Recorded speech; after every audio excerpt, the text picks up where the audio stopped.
Bonjour, bienvenue sur la chaîne d'Émilie Mettet. Je suis venue vous parler aujourd'hui de la nouvelle lune qui a lieu le 15 mai 2018, cette nouvelle lune dans le signe du Taureau.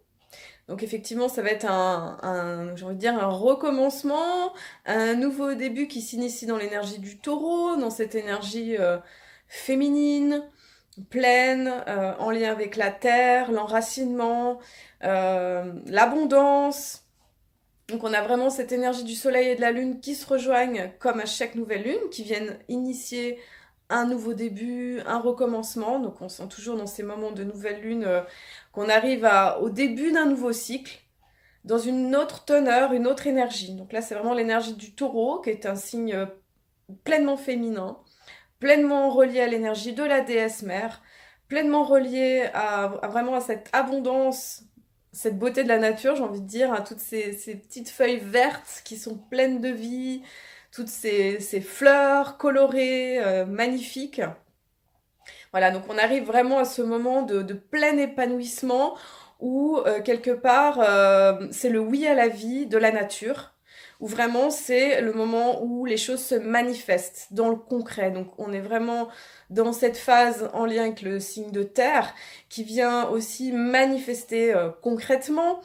Et puis je le rappelle encore, on est dans une année qui est très très en lien avec la terre, hein. Je rappelle l'année chinoise du chien de terre qui vient vraiment nous poser dans un ancrage, dans une stabilité, au travers les deux années précédentes qui étaient 2016 et 2017 étaient des années feu. Et elles ont initié quelque part des changements en fait, des changements, des mouvements. Et là, on est en train quelque part de les stabiliser, de les ancrer en fait avec cette énergie de terre. Et là, avec justement l'énergie du taureau qui vient représenter dans ce nouveau cycle avec le printemps, vraiment cette énergie de stabilisation, de venir poser, ancrer les choses dans leur densité, dans leur enracinement, dans leur lien plein avec l'incarnation, dans la manifestation pleine de la nouveauté. Alors, je continue parce qu'on a quelques planètes encore qui sont dans le signe du taureau et pas des moindres. Donc on a l'entrée, donc on en entend beaucoup parler de cette entrée d'Uranus dans le signe du taureau qui aussi a lieu le jour de la nouvelle lune. Voilà, ça c'est vraiment aussi un nouveau début, un recommencement pour que du coup que la nouvelle lune et l'entrée d'Uranus se synchronisent à un moment où justement c'est un recommencement, hein, une nouvelle lune. Et je rappelle que Uranus met environ 7 ans, reste 7 ans dans un signe, donc là il est en train d'achever les derniers moments dans le signe du bélier. Donc de mars 2011 jusqu'à maintenant, Uranus était dans le signe du bélier et a amené beaucoup de changements, nous a posé, c'est ce que je disais tout à l'heure. Voilà, c'est un petit peu l'image qui me vient, c'est faire sauter à la dynamite, on y va, on passe à l'action, on fait péter les barrages, excusez-moi l'expression, hein. On y va, on ose, on casse les choses. Donc Uranus en bélier, il était très confort, j'ai envie de dire, dans le bélier. Parce que le bélier, pardon, c'est un signe d'action, c'est un signe de feu. Et Uranus est très relié à l'élément air. C'est vraiment la planète qui est en lien avec la foudre, avec l'éveil, avec les événements soudains, un peu brusques, les surprises, tout ce qui vient nous réveiller, nous électriser, nous permettre d'être plus en conscience et dans notre unicité. Donc là, avec le bélier, j'ai envie de dire, Uranus, il était super bien dans allez, on ose, on fait péter les choses qui vont pas et on avance. Voilà, maintenant Uranus va passer dans le signe du taureau, qui est dans une autre énergie plus posée comme le taureau que le bélier, plus en lien avec Vénus, donc plus en lien avec le féminin, plus en lien avec une énergie de terre, d'ancrage. Donc là, Uranus amorce donc ces 7 ans dans le dans le signe du taureau. Donc je me suis amusée un petit peu à calculer et la dernière fois que Uranus était dans le signe du taureau, c'était en 1935. En 1935, Uranus est rentré dans le signe du taureau. Donc on a des cycles de 84 ans à peu près pour une révolution totale d'Uranus. Donc là, on peut dire qu'on amorce, j'ai envie de dire, une phase de changement. Alors une phase de changement, une phase de renouveau qui va être en lien avec les valeurs du taureau. Donc les valeurs du taureau, on est en lien avec la terre, on est en lien avec la sécurité, l'argent, les possessions, le corps, la matérialité d'une manière globale. Donc Uranus, il va nous faire bouger quelque part par rapport à toutes ces notions, par rapport aux notions de sécurité d'une manière globale. Qu'est-ce qui nous met en sécurité ou qu'est-ce qui nous insécurise? Quel est notre rapport à l'argent? Quel est notre rapport au corps? Quel est notre rapport aussi avec la Terre? Donc ça peut être un moment aussi où il peut y avoir, parce que Uranus est très en lien avec le futur, avec toutes les nouvelles technologies, donc ça peut être un moment où il y a des avancées technologiques pour aider justement la Terre dans une évolution écologique par exemple.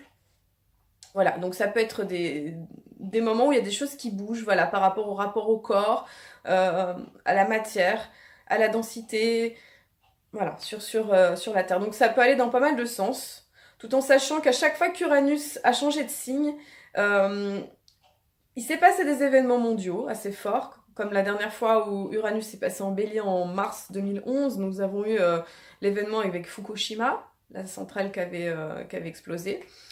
Euh, voilà, ça ne veut pas forcément dire qu'il va se passer quelque chose au niveau mondial, une catastrophe ou quelque chose comme ça. Mais ça veut dire que la portée d'Uranus, elle a une telle... j'ai envie de dire, c'est tellement large, c'est tellement profond, et surtout ça vient toucher vraiment le plan collectif pour pouvoir nous aider dans notre humanité à passer un cap d'évolution et de conscience pour aller plus loin dans notre état d'éveil d'humain sur cette terre ici et maintenant. Donc ce passage avec Uranus vient nous inviter personnellement à faire un passage, à amener du renouveau dans notre vie, dans notre place par rapport à l'univers et comment nous nous vivons comme humains sur cette terre. Donc c'est vraiment en lien avec ça, hein. Uranus, c'est très en lien avec le futur, avec ce côté un peu cosmique.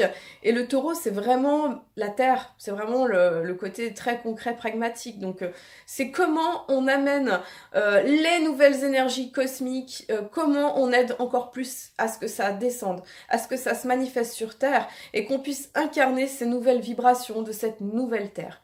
Voilà, donc c'est un peu le passage nouvelle Terre, nouvelle conscience, nouvelle humanité et incarnation de cette nouvelle vibration. Voilà. Donc c'est une nouvelle lune très importante cette année, c'est un passage. Voilà, c'est un grand passage pour nous tous. Donc voilà, donc le 15 mai, passage d'Uranus dans le taureau. Uranus qui va être conjoint à Mercure dans le taureau. Donc voilà, donc ça va être un super moment pour avoir des idées fulgurantes, des idées inspirées, des idées qui viennent... faut faire confiance à l'inspiration. Il y a des choses qui sont en train de venir, de descendre et qui viennent au travers de nous pour pouvoir nous aider à avancer et évoluer. Donc voilà, c'est un très très très bon moment pour être inspiré. Voilà, donc là il y a beaucoup de monde dans le signe du taureau, là dans cette nouvelle énergie qui arrive. Donc il y a aussi le soleil et la lune en taureau qui font une opposition à Jupiter en scorpion.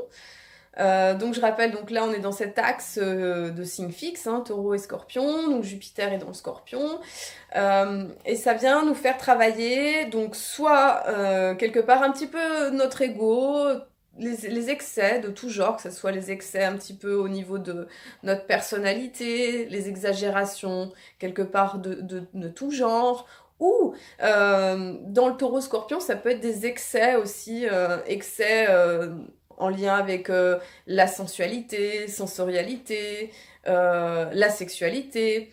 Voilà, des choses qui sont pas toujours à leur bonne place, pas à leur juste place et qui quelque part, pardon, se répandent un peu trop et quelque part voilà, nous font perdre un petit peu notre axe et notre justesse. Donc l'idée là, ça va être d'être vigilant un peu à nos appétits de tout genre. Voilà, donc sinon, on a toujours les planètes en Capricorne, je rappelle, Lune noire, Saturne, Pluton, Mars, qui sont dans le signe du Capricorne, qui amènent cette énergie de concentration, de passage à l'action qui est quand même puissant, qui nous amène pardon, à beaucoup de vigilance, qui nous amène aussi à concrétiser, hein. On est vraiment avec ces signes de terre, là, dans de la concrétisation, dans du passage à l'action, dans aussi encore cette énergie de patience, hein, bien que les choses se mettent en place, hein. Voilà, donc on a toute cette énergie de concentration qui va quelque part bien se marier, donc en forme de trigone, Mars-Soleil, Mars-Lune, Pluton-Soleil, Pluton-Lune. Donc il y a une énergie quand même de concentration, une énergie de mise en action, voilà, de faire les choses, c'est une bonne période pour mettre en place, voilà, pour s'organiser, pour planifier, pour passer à l'action concrètement, parce que c'est vraiment dans le signe de terre, c'est ce qui va permettre que les choses se réalisent. Voilà, on a toujours ce super aspect entre Jupiter et Neptune qui amène beaucoup d'intuition en signe d'eau, donc dans le Scorpion et avec le Poisson. Donc voilà, se fier à notre intuition et bien écouter ce qui se passe à l'intérieur de nous, d'être dans la réceptivité. C'est vraiment un moment qui invite à ça. Il y a beaucoup d'énergie féminine et du coup ça nous invite beaucoup à être à l'intérieur de nous-mêmes, d'aller écouter notre partie féminine, qu'on soit homme ou femme, pour pouvoir sentir ce qui est juste et sentir l'action à poser. On a aussi donc Mars qui fait quelques aspects avec Mercure et Uranus en Taureau. Donc là, c'est un moment, j'ai envie de dire, il faut rester calme. Parce que c'est un moment où les énergies pourraient être un peu trop bouillonnantes, avec des crises j'ai envie de dire, crises de colère ou des emportements, des actes de violence. Donc là, ça va être un moment où il faudra prêter attention quelque part aux mots qu'on utilise, au verbal qu'on utilise, de savoir canaliser notre énergie, parce qu'il y a une énergie un petit peu imprévisible, voilà, qui peut être un petit peu, voilà, à laquelle il faudra vraiment prêter attention. Voilà, sinon je le rappelle que Mars va passer dans le signe du Verseau le 17 mai, donc ça va changer l'énergie, donc ça va un petit peu dissocier cette énergie qui est beaucoup dans le Capricorne depuis quelques temps. Ça va amener voilà, plus d'air, et en même temps ça va faire un petit carré avec Uranus, donc pareil, il va falloir, j'ai envie de dire, catalyser cette énergie d'impatience, d'emportement, de bien exprimer nos émotions au fur et à mesure, d'avoir des exutoires pour pouvoir, bien libérer ce qu'il y a besoin, pour pas que ça parte en crise de violence. Voilà, nous avons aussi Vénus qui va passer dans le signe du Cancer le 20 mai. Donc le 20 mai, ça va amener aussi une autre énergie. Donc là, Vénus est dans le signe du Gémeaux, donc quelque chose de plus adolescent, de plus joueur. Dans le signe du Cancer, ça va amener beaucoup, j'ai envie de dire, de douceur, de sentiments, de romantisme, avec un côté très intérieur, encore une fois. Donc vraiment aller à l'intérieur de nous-mêmes. Donc je pense que c'est vraiment une invitation à aller se connecter à ce qu'on le ressent en profondeur pour pouvoir manifester, écouter nos idées, nos inspirations, parce qu'il y a des choses, je pense, qui vont venir dans cette période-là pour nous aider à créer du neuf et nous aider à être dans notre créativité d'humain pour cette nouvelle Terre. Normalement, c'est vraiment la tonalité. Ensuite, nous avons le 22 mai, l'entrée du soleil dans le signe des Gémeaux, qui va amener encore aussi une autre énergie, beaucoup plus air, dans quelque chose qui va être de l'ordre du mouvement, qui va nous inciter à plus justement de communication, plus de relations à l'extérieur. Donc là, il y a quelque chose qui va pouvoir, quelque part, se manifester plus pleinement à l'extérieur, dans les relations, dans la légèreté aussi. Voilà, donc il va y avoir ça. Mais je vous expliquerai ça dans la prochaine vidéo. Et puis il y a aussi Chiron qui a fait son passage, donc ça c'était au mois d'avril, hein, qui a fait son passage dans le signe du Bélier. Donc Chiron il reste aussi très longtemps dans un signe, donc là il va rester dans le Bélier jusqu'en 2027. Donc là aussi c'est encore un passage. Donc Chiron c'est un astéroïde qui nous permet de savoir quelle est la blessure, quelle est la chose à dépasser. Et là donc on est passé du Poisson au signe du Bélier. Et là, ça va être de voir comment on guérit aussi nos prises d'action. Comment on guérit quelque part tout ce qui est de l'ordre de l'initiative, de passer, d'avoir le courage de nos actes et de qui l'on est. Voilà, donc il va y avoir tout ce passage qui se fait dans des énergies, j'ai envie de dire, de renouveau, de changement, pour nous amener quelque part dans créer ce renouveau, créer cette nouvelle terre, créer voilà, ces nouvelles fréquences qui ont besoin d'accoucher, qui ont besoin d'émerger, pour qu'on puisse vraiment être dans cette nouvelle humanité. Voilà, je vous remercie d'avoir regardé ma vidéo jusqu'au bout. Je vous invite à la faire partager si vous avez apprécié, à vous abonner à ma chaîne YouTube aussi. Et je vous invite aussi à vivre cette nouvelle lune vraiment en conscience, dans le sens de ce que vous voulez aussi voir changer et transformer dans votre vie. Dans un sens profondément relié au renouveau. Donc je vous invite aussi à aller chercher à poser des intentions de ce que vous voulez voir fleurir et nourrir dans votre vie, parce que c'est aussi un très très bon moment, la nouvelle lune, pour poser des intentions. Voilà, écoutez, je vous souhaite un très beau printemps à chaque fois, avec beaucoup de couleurs, beaucoup de vie. Profitez vraiment de ces énergies du taureau qui sont pleines de sève, pleines d'incarnation, pleine de vie. Et je vous dis à très très bientôt et je vous remercie d'avoir regardé cette vidéo.